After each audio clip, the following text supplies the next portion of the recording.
In Ogun State, a plan to arrest illegal toll collectors could reclaim up to 5 billion naira a month and save taxpayers from being swindled. Can economic opportunities at home spare young Africans from the hardships of migration? From dishwasher to millionaire, how an Ethiopian refugee built a multi-million-dollar company in the U.S. Africa 54 starts right now. Hello and thanks for tuning into the show that goes around the continent to bring you stories near and far. I'm Joke Rogers here at Channels Television in Lagos, and I'm joined by my colleague Vincent McCorry at the Voice of America in Washington. Well, thanks a lot, Joke. I'm Vincent McCorry at our global headquarters in Washington, D.C. Happy to be with you again for another edition of Africa 54. Let's start off with a look at efforts to stop revenue leakages in Ogun State. Joke Rogers in Lagos brings you that story. That's right. The Ogun State government is blocking leakages of revenue with the launch of a harmonized haulage collection scheme. State officials say over 5 billion naira is lost every month to illegal toll collectors in the state.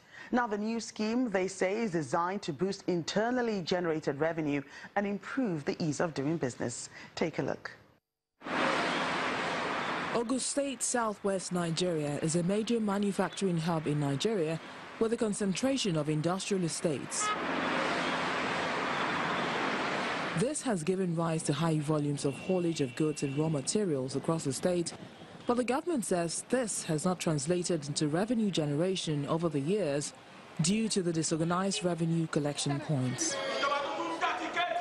From the start of the present administration, the focus has been on addressing loopholes in revenue collection, and after a series of deliberations, the harmonized haulage collection comes on stream. The launch attracts members of trade unions, market men and women, as well as traditional rulers and other leaders in Abeokuta, the state capital. Government officials highlight the benefits of the new regime, including eradicating multiplicity of taxes. This arrangement, we are certain, will not only remove the burden of payment of commissions back end, it will also discourage illegal toll collections and give the revenue payer confidence in the process.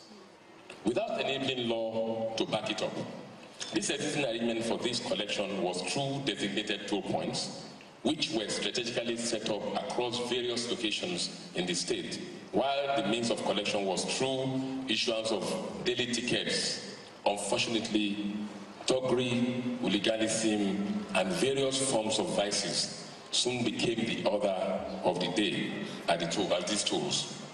The state governor lays the fears of the people, saying the new policy will serve them better rather than inflict difficulties.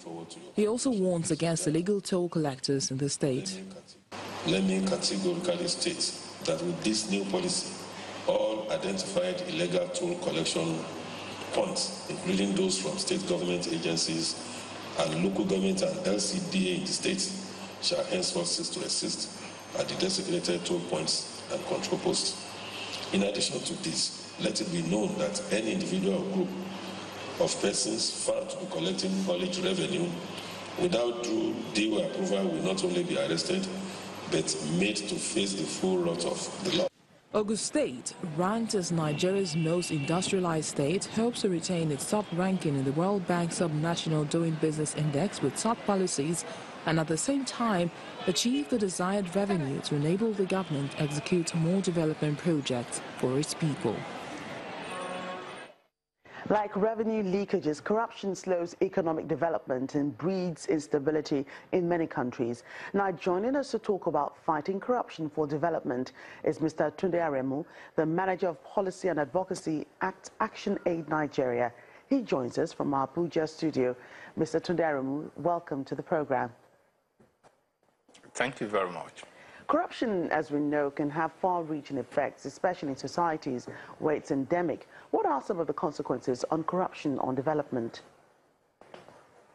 Well, the consequences are that we suffer a lot of deprivations. I mean, especially the poor, the socially disadvantaged people in the country I mean, what it means is that we lose lots of resources that are meant for developmental purposes, like construction of road, provision of education facilities, health facilities. So when you talk about corruption and development, it means that all these things have been stolen. Corruption is not only in Africa, you find it in other parts of the world as well. But let's bring it home to Africa now.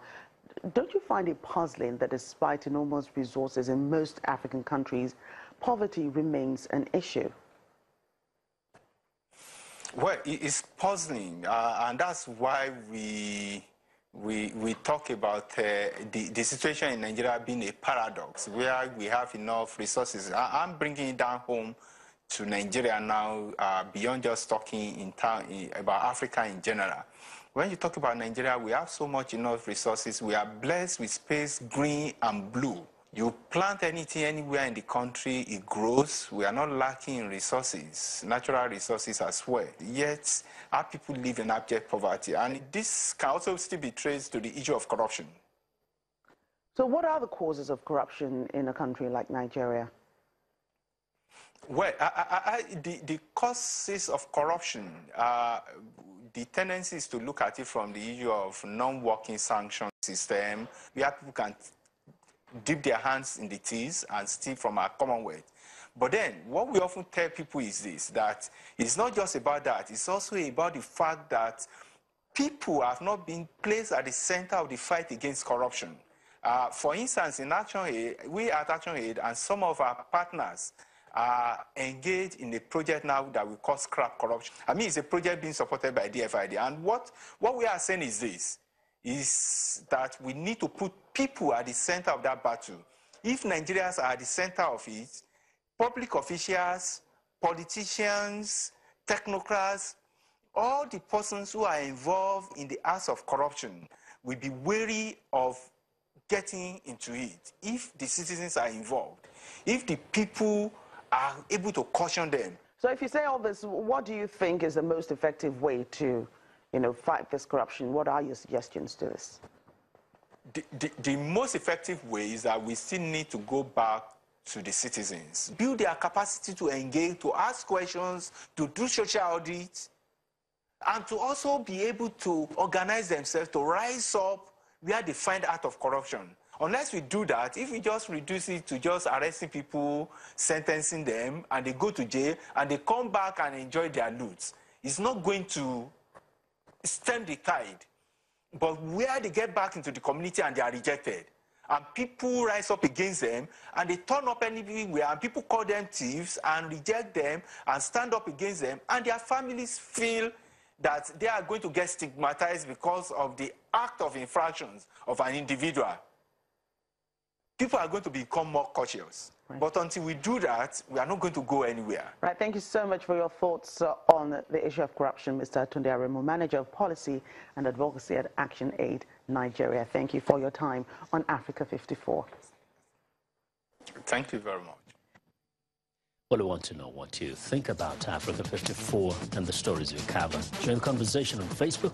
The address is Africa 54. And check out our headlines 24/7 on voaafrica.com. Coming up, Zimbabwe is rich in educated young people, but lacking in jobs.